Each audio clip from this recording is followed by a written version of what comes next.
আসসালামু আলাইকুম। আলোচ্য বিষয় হলো সম্পদ আমাদের কি করে, সম্পদের কাজ কি? আমরা অনেক কষ্ট করে মানুষকে উপকার না করে, কিপটামি করে, নিজে না খেয়ে যে সম্পদগুলা জমা রাখি, এগুলা শেষ পর্যন্ত ছেলেপেলেরা কোনো কাম কাজ না করে, কোনো দিক বিদিক না দেখে, পরিশ্রম না করে খায় আর ভাঙে আর খারাপ কাজ করে। এগুলো আমাদের কবরে প্রবেশ করে। আমরা যদি বেঁচে থাকা অবস্থায় নিজেদের গুনাহ মাফ করাইতে না পারি, পরবর্তীতে এই গুনাহগুলো আমাদের নিতে হয়।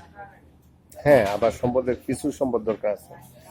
ইজ্জত আব্রু বজায় রেখে, পর্দা করে কিছু হালকা সম্পদ যেটা নাকি আমাদের খরচ চলে, এই পরিমাণ সম্পদ আমাদের দরকার আছে। যদি অধিক অনেক ফ্যাক্টরি আমাদের দেশের মধ্যে, ফ্যাক্টরি বিদেশ ফ্যাক্টরি, আমাদের বিভিন্ন জায়গায় ফ্যাক্টরি, আমাদের টাকা পয়সার কোনো ওয়াগোয়া নাই, আইটিএসে লাখ লাখ টাকা কোটি কোটি টাকা কামায়।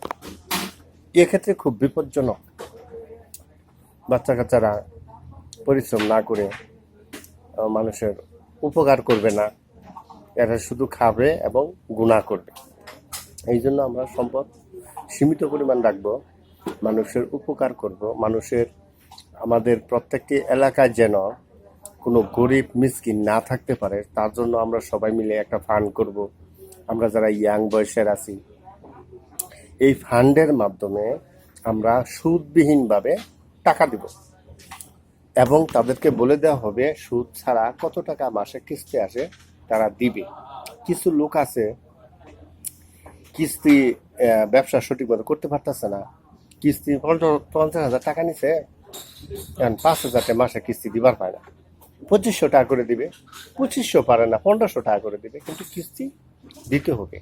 এখন 2500, 1500, 500 এইভাবে 50,000 টাকা সুদ করতে কতদিন কতটা কিস্তি লাগে, তার একটা ডিভিশন থাকবে, ভাগ থাকবে।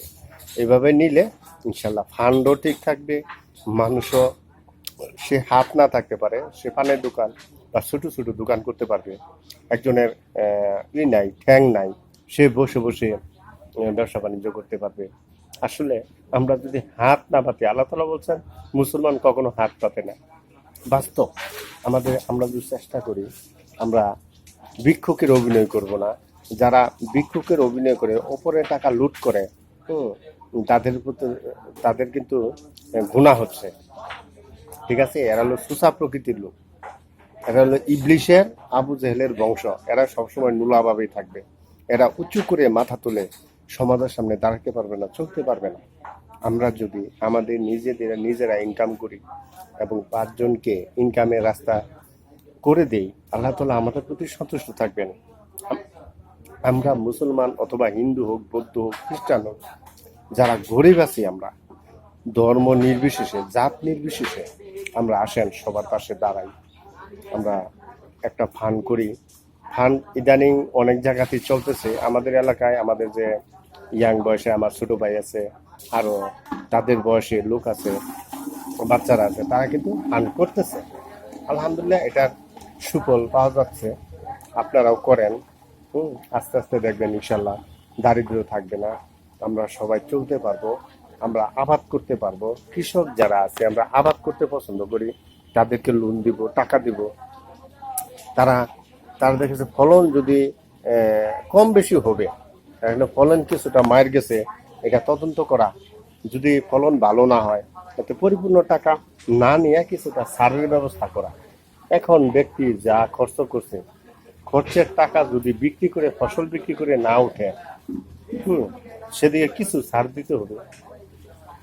তার লস গেছে, সে এত টাকা কিভাবে ভর্তুকি দিবে?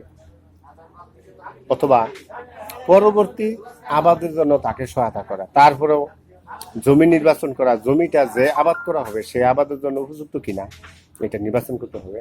সাধারণত আবাদ সুবাদের ক্ষেত্রে, কৃষি জমির ক্ষেত্রে, হ্যাঁ, যদি পরিপূর্ণ জ্ঞান না থাকে, সেক্ষেত্রে কিন্তু ভালো ফলাফল আশা করা যায় না। আমরা যদি কৃষির ক্ষেত্রে, সাধারণত পেঁপে যে কোনো জায়গায় হয়, কোনো সমস্যা নাই। পেঁপে কোনো মাইন নেই। পেঁপের যদি কোনো ফুল আর না আসে, ফল না আসে, সেক্ষেত্রে ঔষধ আছে। পেঁপে কৃষি বিশেষজ্ঞ যারা নাকি এই সার দেয়, লুন দেয়, বীজ দেয়, এরা কিন্তু এই বিষয়গুলো ভালো জানে। তাদের সাথে পরামর্শ করা, ইনশাল্লাহ কোনো সমস্যা হবে না। যে আবাদ করলে ফসলের কোনো মাইর হয় না, হ্যাঁ, এই সমস্ত আবাদে আমাদের উৎসাহী হওয়া। আমাদের আনাচে কানাচে অনেক জায়গা পড়ে আছে, এগুলো নির্বাচন করে আলো যেন পড়ে, সেখানে সূর্যের আলো পড়তে হবে। মাটি মোটামুটি একবারে শক্ত না, একবারে নরম না, এমন মাটি নির্বাচন করা। তাহলে এই এই জমিতে ভালো ফল হবে, সেটা নিচু হোক আর উঁচুই হোক।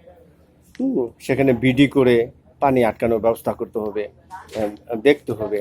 তাহলে আল্লাহ তাআলা যে কোনো জায়গায় জমি দিচ্ছেন, ফল একটা হবে, কিন্তু কোন ফলটা হবে এবং সেটা কোন উপযুক্ত হবে, সেটা মাটি নির্বাচন করে ফসল উৎপাদন করা অতি জরুরি।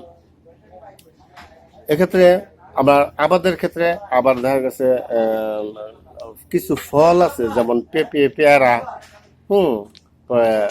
কদবেল, আমলকি, এগুলো অনেক ভালো, এগুলো বাজারে ভালো মান আছে।